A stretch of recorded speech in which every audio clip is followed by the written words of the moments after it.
ഇന്നത്തെ എൻ്റെ വിശേഷത്തിലേക്ക് എല്ലാവർക്കും സ്വാഗതം. കുറച്ച് ദിവസം ഞാൻ എൻ്റെ വീട്ടിലിരുന്നു. സ്കൂളൊക്കെ പൂട്ടിയതല്ല, അപ്പം എന്തായാലും നമുക്ക് 2 ദിവസമൊക്കെ വീട്ടിൽ പോയി നിൽക്കാമല്ലോ. അപ്പോൾ വീട്ടിലൊക്കെ പോയി കഴിഞ്ഞപ്പോൾ അവിടുത്തെ കുറച്ച് വിശേഷങ്ങളാട്ടോ ഞാനൊന്ന് പറയുന്നത്. വീട്ടിൽ പോയിട്ടുണ്ടെങ്കിൽ ഞാൻ നമ്മുടെ വീടിനടുത്ത് തന്നെയുള്ള അമ്പലത്തിലൊക്കെ ഒന്ന് പോകും. അതൊരു ശീലമാണ്. കാരണം എപ്പോഴെങ്കിലുമൊക്കെ നമ്മൾ വീട്ടിലേക്ക് പോവുള്ളൂ. പോയി കഴിഞ്ഞിട്ടുണ്ടെങ്കിൽ അവിടുത്തെ അമ്പലത്തിലൊക്കെ ഒന്ന് പോകുക എന്നുള്ളൊരു കാര്യം. പിന്നെ ഒന്നാമത് അവിടെ അമ്പലത്തിലൊക്കെ പോകുന്നുണ്ടെങ്കിൽ നമ്മുടെ ചുറ്റുവട്ടത്തെ ആളുകളൊക്കെ ഒന്ന് കാണാം. പിന്നെ വീട്ടിൽ നിന്ന് എവിടേക്കും പോകണില്ലല്ലോ. അപ്പോൾ വീട്ടിൽ പോയി കഴിഞ്ഞിട്ടുണ്ടെങ്കിൽ നമ്മൾ അറിയുന്ന കുറച്ച് ആളുകളുണ്ട്. അവരുടെ ഒരു പ്രധാനപ്പെട്ട അവരുടെ ഒരു വിഷമം എന്ന് പറയുന്നത്, ഞാൻ തടിച്ചതാണ് ഇപ്പോൾ അവരുടെ പ്രശ്നം. അതായത് എന്നെ കണ്ട ഉടനെ തന്നെ ആളുകൾ പറഞ്ഞൊരു കാര്യം, അയ്യോ എൻ്റെ അശ്വതിയെ എന്തൊരു തടിയാണ്, അയ്യോ വല്ല കുഴപ്പമുണ്ടോന്നാ ചോദിക്കുന്നത് തടിക്കണോണ്ട്.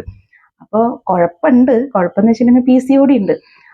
പക്ഷെ അതിനുള്ള ട്രീറ്റ്മെന്റ് നമ്മൾ എടുക്കുന്നുണ്ട്. പക്ഷെ നമുക്ക് PCOD എന്താണെന്നുള്ളവരോട് പറഞ്ഞു കൊടുത്താലല്ലേ കാര്യമുള്ളൂ. നമ്മുടെ വീട്ടിലത്തെ ചിലകൾ തന്നെ PCOD എന്താണെന്നുള്ളത് അവർക്ക് തന്നെ മനസ്സിലാവുള്ളൂ. പിന്നെ ഇപ്പൊ നാട്ടുകാരനെ പറഞ്ഞ് ബോധിപ്പിക്കാൻ പറ്റില്ലല്ലോ. അവർക്ക് ഭയങ്കര ഒരു വിഷമം എന്ന് വെച്ചിട്ടുണ്ടെങ്കിൽ ഞാൻ തടിക്കണത്.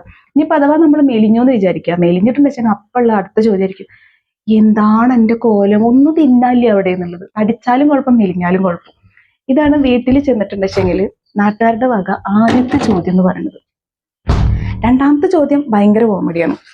കോമഡി അല്ല, കേൾക്കുമ്പോൾ എനിക്കും ചെറിയൊരു വിഷമമൊക്കെ തോന്നും. അതായത്, ജോലിയൊന്നും ആയില്ലേ, ഈ കുറേ PSC ഒക്കെ എഴുതിയതല്ലേ എന്നുള്ളത്. ഞാനൊരു 2022 മുതലാണ് PSC എന്താണെന്നുള്ളത് അറിയണതും PSC ടെസ്റ്റുകളൊക്കെ എഴുതുന്നതും. പക്ഷേ ആളുകളുടെ വിചാരം ഞാൻ ഒരുപാട് കാലം 2022 മുതൽ 2026 അത് വേറെ കാര്യം. എന്ത് ചെയ്യാം, പ്രിലിംസ് കിട്ടും, മെയിൻ കിട്ടുന്നില്ല, നമ്മൾ എഴുതുക.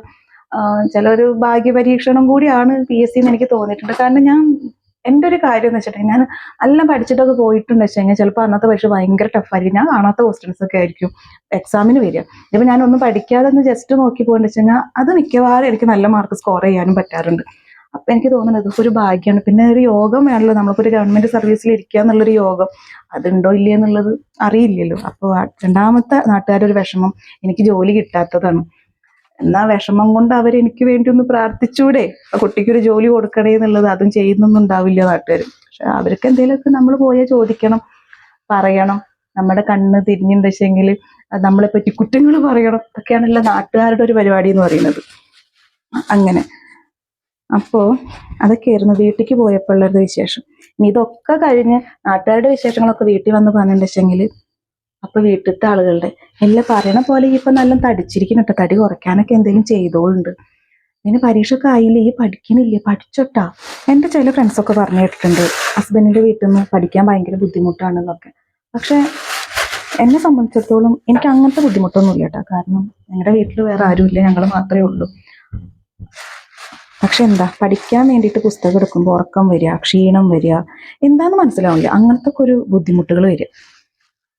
അങ്ങനെ നമ്മൾ ഇങ്ങനൊക്കെ ഒരു ബുദ്ധിമുട്ടുണ്ടാകുമ്പോൾ നമ്മൾ ആദ്യം കാണുന്ന ഒരു പരിപാടി എന്ന് പറയാന്ന് വെച്ചെങ്കിൽ അമ്പലത്തിൽ പോവുക. എൻ്റെ ഒരു കാര്യം ഞാൻ പറയട്ടെ, അമ്പലത്തിൽ പോവുക, കുറേയൊക്കെ പ്രാർത്ഥിക്കുക, ഇങ്ങനെയൊക്കെ ഓരോരോ കാര്യങ്ങൾ. പിന്നെ ഞാൻ അമ്മോട് പറയും, അമ്മ ഇങ്ങനത്തെ ഒക്കെ ഒരു അവസ്ഥയാണ്, എനിക്ക് പുസ്തകം എടുത്താൽ പഠിക്കാൻ തോന്നില്ല, അങ്ങനെ ഇങ്ങനെയെന്നൊക്കെ.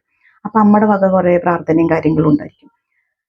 പക്ഷെ എനിക്ക് മനസ്സിലായി ഇതിൽ പ്രാർത്ഥന കൊണ്ടൊന്നും വലിയ കാര്യമില്ല എന്നുള്ളത്. അങ്ങനെ ഈ അടുത്ത കാലത്ത് ഞാൻ ഡോക്ടറിനെ കാണിക്കാൻ വേണ്ടിയിട്ട് പോയപ്പോൾ, നമ്മുടെ PCODക്ക് തന്നെ ഡോക്ടറെ കാണിക്കാൻ വേണ്ടി പോയപ്പോൾ ഡോക്ടർ എന്നോട് എൻ്റെ വൈറ്റമിൻസ് ഒക്കെ ഒന്ന് ചെക്ക് ചെയ്തു. അപ്പോൾ അതൊക്കെ ചെക്ക് ചെയ്ത് നോക്കിയപ്പോഴാണ് മനസ്സിലാവുന്നത് വൈറ്റമിൻ Dയുടെ കുറവാണ് എന്നുള്ളത്. അതായത് നമുക്ക് വയ്യ, എന്താ കുഴപ്പമെന്ന് ചോദിച്ചാൽ പറയാനും പറ്റുന്നില്ല. ഇങ്ങനെ കിടക്കണം, എന്നാ കിടന്നിട്ട് ഉറങ്ങൂല്ല, ഒന്നിനും ഒരു ഉഷാറില്ലാതെ ഇങ്ങനെ എന്തിനോ വേണ്ടി ഇങ്ങനെ ഒരു ദിവസം അങ്ങോട്ട് തള്ളി നിൽക്കുക. സെലിംകുമാർ പറഞ്ഞ പോലെ എന്തിനോ വേണ്ടി തിളയ്ക്കുന്ന സാമ്പാർ എന്ന് പറഞ്ഞ പോലെ എന്തിനോ വേണ്ടി ഇങ്ങനെ ദിവസം കണ്ട് തള്ളി നിൽക്കും. ഒന്നും ചെയ്യുന്നുണ്ടോ എന്ന് ചോദിച്ചാൽ ചെയ്യുന്നുണ്ട്, പക്ഷെ ആ ചെയ്യുന്ന കാര്യത്തിൽ ഒരു സംതൃപ്തി ഉണ്ടോ എന്ന് ചോദിച്ചാൽ ഇല്ല. മനസ്സ് എവിടെയോ ആയ പോലൊക്കെ തോന്നുക. അപ്പൊ ഞാൻ ആദ്യം വിചാരിച്ചു ഇങ്ങനത്തെ ഒക്കെ പ്രശ്നങ്ങളൊക്കെ ഡോക്ടർമാരോട് പറഞ്ഞിട്ടുണ്ട്, പക്ഷെ ഡോക്ടർമാരെടുത്ത് ഓടിപ്പിക്കും എന്ന് വിചാരിച്ചതായിരുന്നു. പക്ഷേ ഞാനിത് ഡോക്ടറോട്, പിന്നെ ഈ PCODക്ക് കാണിക്കുന്ന ഡോക്ടർ തന്നെ നല്ല പരിചയമുള്ള കാരണം ഡോക്ടറോട് കാര്യങ്ങളൊക്കെ തുറന്നു പറഞ്ഞു. ഡോക്ടർ ഇങ്ങനെയൊക്കെ ഒരു തോന്നല്, ഇങ്ങനെയൊക്കെയാണ് ഇപ്പൊ എൻ്റെ ഒരു അവസ്ഥ, എനിക്ക് ഒന്നിനും ഒരു ഉഷാറ് തോന്നണില്ല എന്നാണ്. അങ്ങനെയാണ് ഡോക്ടർ ഈ ഒരു ടെസ്റ്റ് എനിക്ക് എഴുതിയത്. നമ്മുടെ ഒരു വൈറ്റമിൻ Dയുടെ ലെവൽ എന്ന് പറയുന്നത് ഒരു 30 മാക്സിമം വേണം. പക്ഷെ എൻ്റെ ലെവൽ എന്ന് പറയുന്നത് 12 ഉള്ളൂ, വളരെ വളരെ കുറവാണ്. അപ്പൊ നമ്മൾക്ക് അതിനൊരു സപ്ലിമെന്റ് ടാബ്ലറ്റ് തരും, 4 എണ്ണം ഉണ്ടായിരിക്കും, നല്ലൊരു ഗോൾഡൻ കളറിൽ. ആഴ്ചയിൽ 1 എടുക്കാനാണ് അതുള്ളത്. ഇപ്പൊ അത് സ്റ്റാർട്ട് ചെയ്തിട്ടേ ഉള്ളൂ കേട്ടോ. അപ്പൊ നിങ്ങൾക്ക് ഇങ്ങനത്തെ വല്ല ബുദ്ധിമുട്ടുകൾ വെച്ചൊന്ന് ഡോക്ടറെ കാണിക്കണം, നല്ലതാവും. ഞാൻ ഇനി മീനൊന്ന് നന്നാക്കി എടുക്കട്ടെ. ഇവിടെ അധികം വൈകുന്നേരത്താണ് മീൻ മേടിക്കുക. പണ്ട് മുതലേ ഇവിടുത്തെ സ്വഭാവം അങ്ങനെയാണ്, വൈകുന്നേരത്ത് മീൻ മേടിക്കും. അപ്പൊ ഞാനത് ഫ്രിഡ്ജിൽ വെക്കില്ല, ഞാൻ അപ്പൊ തന്നെ കഴുകി കറി വെക്കും. അപ്പം നാളേക്ക് കറി വെക്കേണ്ട ആവശ്യമില്ല, നാളെ കുറച്ച് പുറത്തേക്കൊക്കെ ഒന്ന് പോകേണ്ട ആവശ്യങ്ങളും കൂടെ ഉണ്ട്. അപ്പൊ മീൻ നന്നാക്കട്ടെ. ഈ എന്താ വരാത്തെന്ന് കാത്തിരിക്കായിരുന്നു ഞാൻ. അപ്പോൾ ഇന്ന് മീൻ കൊടുന്നിട്ടുണ്ടായിരുന്നത് ചൂടയും അയിലായിരുന്നു കൊടുന്നിട്ടുണ്ടായിരുന്നത്. അപ്പോൾ നമ്മളിതിൽ ചൂട വറക്കണതാണ് എല്ലാവർക്കും ഇഷ്ടം, പക്ഷേ ചൂട വറക്കണില്ല, അയിലയാണ് വറക്കണത്. ചൂട മുളക് കറി ഇടാമെന്ന് വിചാരിച്ചു. മുളക് ഇട്ടിട്ട് വെക്കുന്നതും ഇഷ്ടമാണ്, അപ്പോൾ ചൂട മുളക് ഇടുകയാണ്. അപ്പോൾ നമ്മളെപ്പോൾ മീൻ നന്നാക്കുകയാണെങ്കിലും അപ്പോൾ മണം പിടിച്ച് വരുന്നൊരു പൂച്ചയാണ് കേട്ടോ അത്. അപ്പോൾ ഈ മീൻ നന്നാക്കുമ്പോഴൊക്കെ എനിക്ക് എപ്പോഴും ഓർമ്മ വരുന്നൊരു കാര്യം, ചില സമയത്തൊക്കെ ഞാൻ മീൻ നന്നാക്കുമ്പോൾ ലച്ചുമോൾ ഇവിടെ ഇങ്ങനെ വന്നിരിക്കാറുണ്ട്. അപ്പോൾ അങ്ങനെ അവളിങ്ങനെ വെറുതെ മീനിലൊക്കെ ഇങ്ങനെ കൈയിട്ടിട്ട് കളിക്കും.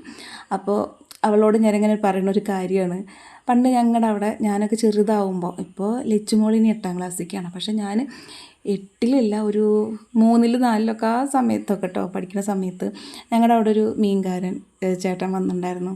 അത് സൈക്കിളിൻ്റെ മേലെയാണ് കേട്ടോ വരിക, അതും വൈകുന്നേരം വരിക, വൈകുന്നേരം ഒരു 5 മണി ആ ഒരു സമയത്തൊക്കെയാണ് വരിക. അപ്പോൾ ആ ചേട്ടനെ കാണാൻ നല്ല വെളുത്തൊരു ചേട്ടനായിരുന്നു കേട്ടോ മീനിനായിട്ട് വരിക. അപ്പോൾ എല്ലാവരും ആ ചേട്ടനെ പറയണ പേര് വെച്ചെങ്കിൽ ആ വെളുത്ത ചെക്കൻ മീനായിട്ട് വന്നാ എന്നാ അങ്ങനെ അങ്ങനെ അങ്ങനെ ഓരോരുത്തർ അങ്ങനെ പരസ്പരം ചോദിക്കും. അപ്പോൾ ഇയാൾ മീനായിട്ട് വരുമ്പോൾ ഒരുപാട് പൂച്ച ഉണ്ടാവും ഇയാളുടെ പിറകെ. അതുപോലെ തന്നെ ഞങ്ങളുടെ വീടിൻ്റെ റോഡ് ഇങ്ങനെ അരികിൽ നമ്മുടെ അതിരൊക്കെ ഉണ്ടായില്ലേ, അതിൻ്റെ അവിടെ ഒരു പുളിമരം ഉണ്ടായിരുന്നു. ആ പുളിയുടെ ചോട്ടിലാണ് ഇയാൾ ഈ സൈക്കിൾ കൊടുന്ന് നിർത്തുക. അവിടേക്ക് അവിടെ അടുത്തുള്ള ചേച്ചിമാരെല്ലാവരും വന്ന് കൂടും മീൻ മേടിക്കാൻ വേണ്ടിയിട്ട്. അപ്പോൾ ഈ പൊടിയനിയുടെ ഇല എന്ന് പറയും ഞങ്ങളുടെ ഇവിടെ, വേറെ അതിൻ്റെ പേരെന്താണെന്ന് എനിക്കറിയില്ല. ഈ പൊടിയനിയുടെ ഇല, തേക്കിൻ്റെ ഇല, ഇതിലൊക്കെയാണ് മീൻ കിട്ടുക. അപ്പോൾ ഞങ്ങൾ കുറച്ച് കുട്ടികളുണ്ട്, ഞങ്ങളും അതിന് ചുറ്റോറ് നിൽക്കും. എന്തിനാണെന്ന് വെച്ചിട്ടുണ്ടെങ്കിൽ ഈ മീനിലിടുന്ന ഐസ് ഉണ്ടല്ലോ, ആ ഐസും കട്ട കിട്ടാൻ വേണ്ടിയിട്ട്. അന്ന് വലിയൊരു സംഭവമാണ് ഇത് എന്നൊക്കെ വിചാരിച്ചിട്ടൊക്കെ ഇരുന്നിരുന്നത്. ഈ ഐസും കട്ട കിട്ടിയെന്ന് വെച്ചെങ്കിൽ ഭയങ്കര സന്തോഷമാണ്. പക്ഷെ നമ്മുടെ അടുത്ത് നിന്നൊക്കെ നല്ല ചീത്ത കേൾക്കെങ്കിലും ശരി, ഈ ഐസ് കട്ട മേടിച്ചിട്ട് വരും, എന്നിട്ടത് വെള്ളത്തിലിടും. ചിലപ്പോൾ ഞങ്ങളൊക്കെ വായിൽ ഇട്ടിട്ടുണ്ട് കേട്ടോ, അന്ന് അറിയില്ലല്ലോ, അങ്ങനെയൊക്കെ ചെയ്തിട്ടുണ്ട്. പക്ഷേ ഈ ഐസ് കട്ട കിട്ടാൻ വേണ്ടിയിട്ട് ഇങ്ങനെ നിന്നിരുന്നു.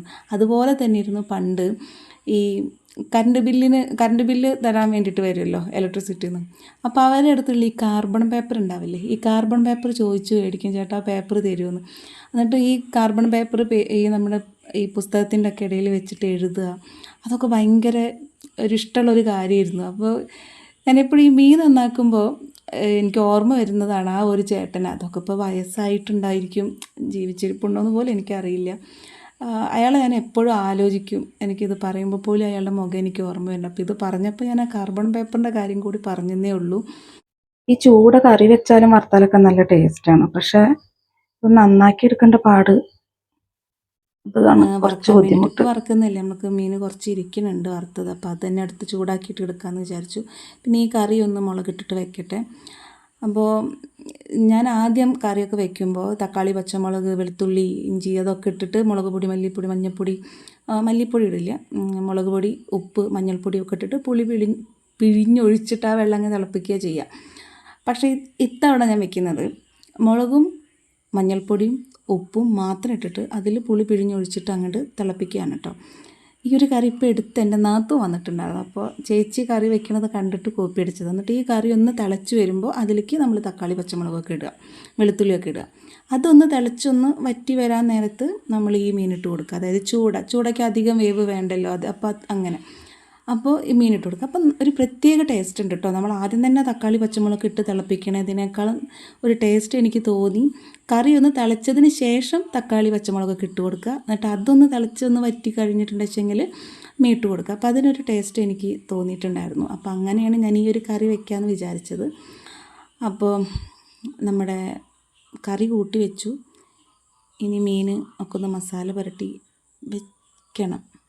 ഈ വൈകുന്നേരം കറി വെക്കുന്നതുകൊണ്ട് നമുക്ക് നാളെ ഇനി കറി വെക്കേണ്ട ആവശ്യമില്ല. നാളെ ഇനി ബ്രേക്ക്ഫാസ്റ്റ് ഉണ്ടാക്കുക, ചോറ് വയ്ക്കുക, ഒരു ഉപ്പേരി ഉണ്ടാക്കുക, മീൻ വറുക്കുക. കറി വെക്കേണ്ട ഒരു ആവശ്യം മാത്രമേ ഇല്ലാത്തുള്ളൂ. പിന്നെ ഇവിടെ പണ്ട് മുതലേ ഇവിടെ വൈകുന്നേരത്താണ് കേട്ടോ ഇവിടെ കറി വയ്ക്കുക. ഏട്ടന്മാരൊക്കെ പണി കഴിഞ്ഞിട്ടൊക്കെ വരുമ്പോൾ അവർ മീനായിട്ടാണ് വരിക. അപ്പോൾ അന്ന് ഏടത്തിയമ്മമാരൊക്കെ വീട്ടിലുണ്ടായിരുന്നു. അപ്പോൾ ഞങ്ങളിരുന്ന് മീനൊക്കെ നന്നാക്കും. ഒരാൾ മീൻ നന്നാക്കുകയാണെങ്കിൽ ഒരാൾ കറി കൂട്ടിയിട്ടുണ്ടാവും. കറി കൂട്ടി അങ്ങനെ, അതായത് മുളക് മല്ലിയൊക്കെ ഇട്ടിട്ട് കറി സെറ്റാക്കി അടുപ്പത്ത് വയ്ക്കും. അങ്ങനെയായിരുന്നു. പണ്ട് മുതലേ ഇവിടെ വൈകുന്നേരം മീൻ മേടിച്ചിട്ട് ഇപ്പോഴും അത് തന്നെയാണ് ശീലം. ഇപ്പോഴും ഇവിടെ വൈകുന്നേരത്താണ് മീൻ മേടിക്കുക. അങ്ങനെ പിന്നെ മീൻ കറി തലേ ദിവസം വെച്ചത് പിറ്റേ ദിവസം എടുത്ത് കഴിക്കാനൊരു പ്രത്യേക ടേസ്റ്റാണല്ലോ. അപ്പോൾ ഇനി നമ്മുടെ മീനൊന്ന് മസാല പുരട്ടി വെക്കട്ടെ. കുറച്ച് മീൻ നമ്മുടെ ഫ്രിഡ്ജിൽ ഇരിപ്പുണ്ട്. അപ്പോൾ അത് വറുത്തത് ഉണ്ടായിരുന്നു. അപ്പോൾ അതൊന്ന് ചൂടാക്കിയാൽ മതി. അപ്പോൾ ഇനി ഇതും കൂടെ ഒന്ന് മസാല പുരട്ടിയിട്ട് വെക്കാം. നാളെ ഇനി എന്തെങ്കിലുമൊക്കെ ഇനി പച്ചക്കറി എന്തെങ്കിലുമൊക്കെ ഇനി 2 ദിവസം പച്ചക്കറി ആയിരിക്കും. ഇനി ഈ മീനൊക്കെ വറുക്കാനുള്ളതൊക്കെ കഴിഞ്ഞതിന് ശേഷമാണ് ഇനി മീൻ അടുത്ത ട്രിപ്പ് മേടിക്കുക. അപ്പോൾ പിന്നെ അത് വെക്കാനും വറുക്കാനും ഉള്ളതാണ് മസാല പുരട്ടിക്കും. അങ്ങനെയാണ് ഇവിടെ ചെയ്യുക കേട്ടോ. അപ്പോൾ ഞാൻ അതിലൊന്ന് മസാല പുരട്ടിയിട്ട് വെക്കട്ടെ. പിന്നെ ഇപ്പോൾ മെയ് മാസമാണല്ലോ. അപ്പോൾ മെയ് മാസം മുതൽ ഞാൻ ലച്ചുവിന് ക്ലാസ് എടുത്ത് തുടങ്ങിയിട്ടുണ്ട് കേട്ടോ. അപ്പോൾ ലച്ചു ഇപ്രാവശ്യം 8ാം ക്ലാസ്സിലേക്കാണ്. അവൾ IHRDയിൽ അവളെ ചേർത്തിയോണ്ട് അവൾക്ക് 3 സബ്ജക്റ്റ് ഇല്ല കേട്ടോ. സാധാരണ സിലബസിൽ നിന്ന് Hindi, Malayalam second, English second, ഈ 3 സബ്ജക്റ്റ് ഇല്ല. അതിന് പകരമായിട്ട് വേറെ സബ്ജക്റ്റാണ് അവർക്കുള്ളത്. അപ്പോൾ ഇത്തവണ ട്യൂഷന് ചേർത്തണില്ല. എനിക്ക് തന്നെ പറഞ്ഞു കൊടുക്കാവുന്നതേ ഉള്ളൂ. അപ്പോൾ ഇത്തവണ ട്യൂഷന് ചേർക്കണില്ല. അപ്പോൾ അവളെയും കൂടി ഒന്ന് പഠിപ്പിക്കാൻ വേണ്ടിയിട്ട് ഇരുത്താനുണ്ട്. കാരണം ഈ ഒരു മെയ് മാസം മുതൽ ഏപ്രിൽ ഫുള്ള് അവൾ കളിയും ടാബ് നോക്കലും TV കാണലും അങ്ങനെയൊക്കെ തന്നെയായിരുന്നു. ഇപ്പോഴും അങ്ങനെയൊക്കെ തന്നെയാണ്. പക്ഷേ ഒരു 2 മണിക്കൂർ ഞാൻ അവളെ പഠിപ്പിക്കാനായിട്ട് മാറ്റി നിർത്തും.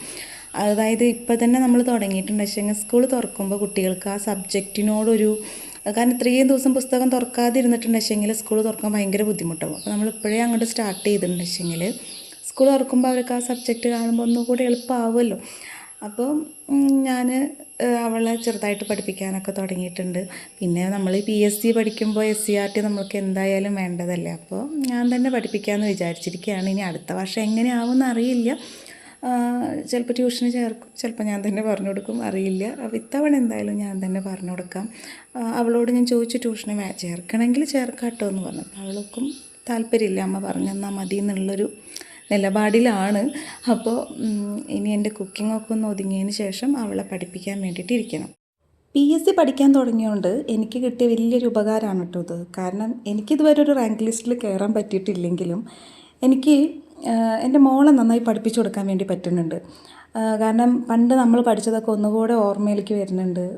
ആ ഒരു വായന കണ്ടിന്യൂ ആയിട്ട് ഇങ്ങനെ പോണ കാരണം അങ്ങനൊരു ഉപകാരമാണ് എനിക്കിപ്പോൾ PSC പഠിക്കുന്നത് കൊണ്ട് ഇതുവരെ കിട്ടിയിട്ടുള്ളത്. നാളെ ഒരു ജോലിയിൽ കയറാൻ ഭാഗ്യം ലഭിക്കട്ടെ എന്ന് ഞാൻ പ്രാർത്ഥിക്കണം. എന്തായാലും ഭാഗ്യം ലഭിക്കും. ഒരു ജോലിയൊക്കെ നമുക്ക് കിട്ടാതിരിക്കൊന്നുമില്ല. അങ്ങനെ അപ്പോൾ അതെ നമ്മുടെ കറിയൊക്കെ ആയി, ചോറിനലൊക്കെ കഴിഞ്ഞ് എല്ലാം കഴിഞ്ഞതിന് ശേഷം ഇപ്പോൾ രാത്രിയാണ് കേട്ടോ. രാത്രിയാണ് ഞാൻ എനിക്ക് പഠിക്കാനുള്ള സമയം ഇപ്പോൾ കണ്ടെത്തിയിട്ടുള്ളത്. അപ്പോൾ ഞാൻ SCRT സോഷ്യൽ ഇന്ന് 9ാമത്തെ ക്ലാസ് ഉണ്ടല്ലോ, 9th സ്റ്റാൻഡേർഡിലെ ചാപ്റ്റേഴ്സൊക്കെയാണ് ഒന്ന് നോക്കുന്നത്. 2 ചാപ്റ്ററാണ് കേട്ടോ ഞാൻ നോക്കണത് ഇന്ന്. എന്നിട്ട് ഞാൻ കിടന്നുറങ്ങാം. അപ്പോൾ ചാപ്റ്ററുകളൊക്കെ ഒന്ന് നോക്കട്ടെ. ഇതൊക്കെയാണ് എൻ്റെ ഈവനിങ്. എന്താണ് ലച്ചോ? സുഖമാണ്. അപ്പോൾ എൻ്റെ ഒരു ഈവനിങ് ടു നൈറ്റ് വിശേഷങ്ങളൊക്കെ. അപ്പോൾ ഇനി ഞാനിരുന്ന് പഠിക്കട്ടെ. എത്ര സമയം വരെ ഇരുന്ന് പഠിക്കുന്നൊന്നും പറയാൻ പറ്റില്ല. ചിലപ്പോൾ ഞാൻ വേഗം കിടന്നുറങ്ങും, കാരണം ചെറുതായിട്ട് ഉറക്കമൊക്കെ വരുന്നുണ്ട്. എന്നാലും ഞാൻ മാക്സിമം കുറച്ച് സമയം ഞാൻ ഇരിക്കും. അപ്പോൾ നമുക്ക് അടുത്ത ദിവസം അടുത്ത വിശേഷങ്ങളൊക്കെ ആയിട്ട് കാണാം. അപ്പോൾ വീഡിയോ ഇഷ്ടപ്പെടുകയാണെങ്കിൽ ലൈക്ക് ചെയ്യാനും ഷെയർ ചെയ്യാനും കമൻറ്റ് ചെയ്യാനും മറക്കരുത്. നമ്മുടെ ചാനൽ സബ്സ്ക്രൈബ് ചെയ്യാനും മറക്കരുത്. അപ്പോൾ എല്ലാവർക്കും